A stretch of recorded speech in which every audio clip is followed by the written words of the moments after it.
sa'yo. Naging sa mata ko.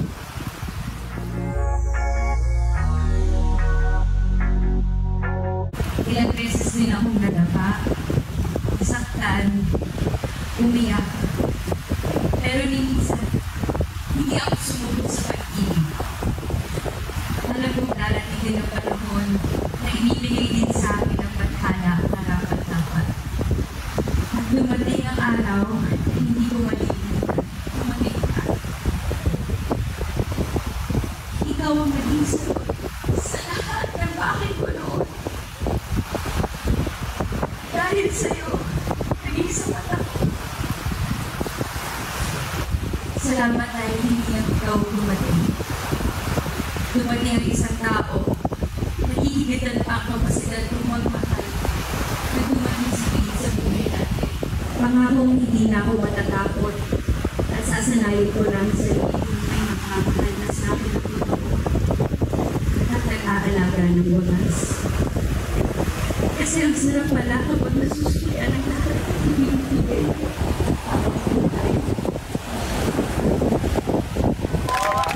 Marami nga ang pinaiyak ni Angelica Panganiban sa kanyang bintawang mensahe para sa kanyang asawa ngayon na si Greg Homan.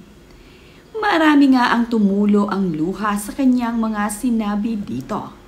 Pati nga itong si Angelica Panganiban ay naiiyak sa mga mensaheng binibitawan niyang salita para sa kanyang asawa. Na ayon nga dito kay Angelica, ay marami nga daw siyang pinagdaanan, ngunit ito nga daw palang si Greg ang sasagot sa lahat ng kanyang katanungan na bakit. Ang mami nga ni Greg Homan ang naghatid sa altar dito kay Greg Homan. Ito namang si Kim Chiu ay mayroong partner sa kanyang paglalakad dito sa pagiging abay kay Angelica. Ito ring si Bella Padilla ay mayroong partner. Masaya nga itong si Bella Padilla ngayong ikakasal na si Angelica. Napaka-sweet din ni Judy Ann Santos at Ryan Agoncillo nakasali sa entourage. Ito naman ang kanyang maid of honor na si Glyza de Castro. Isa naman sa mga ninang ay itong si Cory Vidanes. Sila nga ang mga kasali sa entourage nina Angelica at Greg Homan. Inakay din ni Greg Homan ang kanyang anak na si Baby Bean dahil ayaw na nga itong lumakad hanggang sa binuhat na nga niya. Nang lumabas naman na nga itong si Angelica Panganiban ay emotional nga ito at naluluha.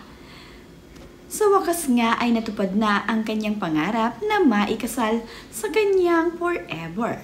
Kaya naman naluluha-luha itong si Angelica.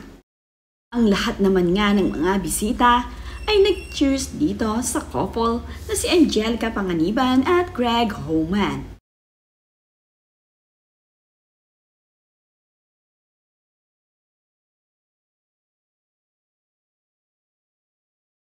Ito pa lang si Cherry Pie Picache ang naging matchmaker ni Angelica Panganiban at ni Greg Homan. Pareho ngang kaibigan ni Cherry Pie Picache itong si Angelica at itong si Greg. Kaya naman, nang malaman niyang single ang dalawang ito, ay pinag-date nila.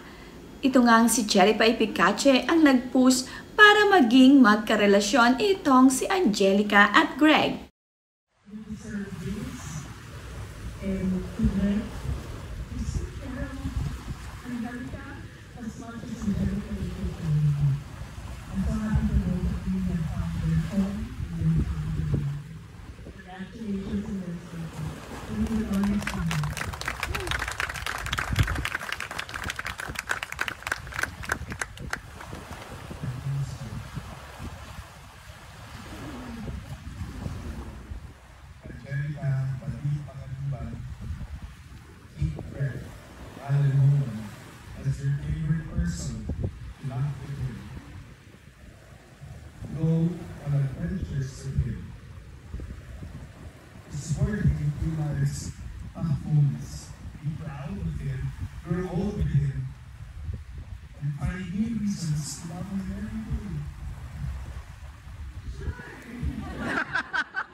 May you need one another, but not out of weakness. May you want one another, but not out of lack.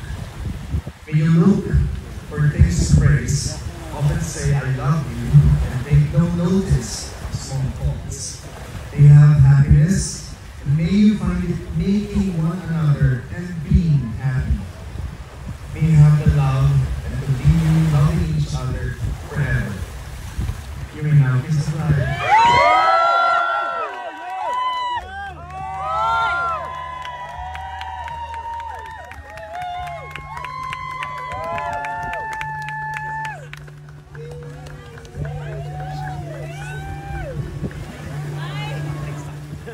Ito naman ang wedding cake ni na Angelica Panganiban at Greg Homan.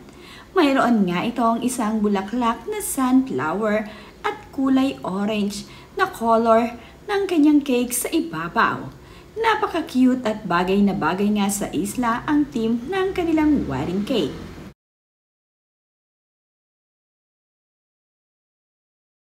Ngayon nga ay natapos na ang kasal ni Angelica Panganiban at Greg Homan. Masaya naman ang mag-asawa ngayon at ang nagkasal pa nga sa kanila ay ang kanilang kaibigan at kumpara na si Derek Andoy. Napakasaya nga nitong si Angelica at Greg ngayong natapos na rin ang kanilang wedding dito sa Siargao at ito nga ay diniluhan ng kanilang malalapit na kaanak at mga kaibigan.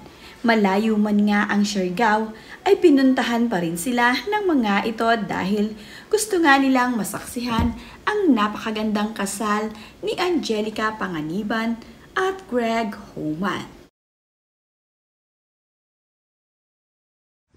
To our international friends and family, I have to apologize. I need to do my vows in Filipino because this way is going to be more fashion.